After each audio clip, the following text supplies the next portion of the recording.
What is a bust-up takeover? A bust-up takeover is a situation in which some or all of the assets associated with a recently acquired company are sold in order to cover the costs that were incurred during the acquisition process.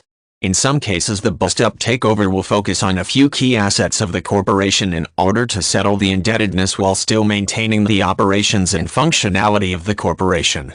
In other situations, the focus may be on completely dismantling the company, dispensing with all associated expenses, and dividing the profits among the investors who initiated the takeover.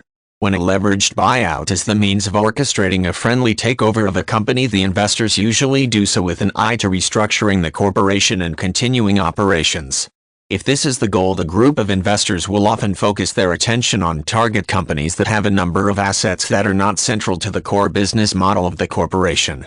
As part of the restructure, these peripheral assets can be placed on the market and sold as a means of quickly recouping the expenses incurred during the takeover. Thus, the newly restructured company begins a new life with little or no debt to carry a viable, if somewhat smaller, financial portfolio and a renewed focus on the core business.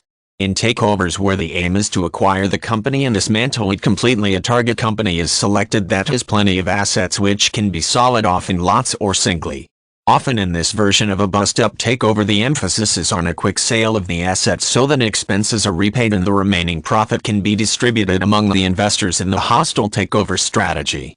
Sometimes there is not any real effort to find buyers who want to continue to operate the company in some fashion. Instead, the focus is on selling the assets to the highest bidder. The general concept of a bust-up takeover can be applied to both friendly acquisitions and to hostile takeover attempts.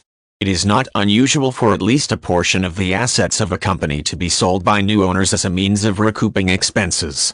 However, a bust-up takeover usually involves advanced plans and intentions to sell off specific assets after the acquisition, rather than evaluating the feasibility of selling assets after actually taking control of the corporation.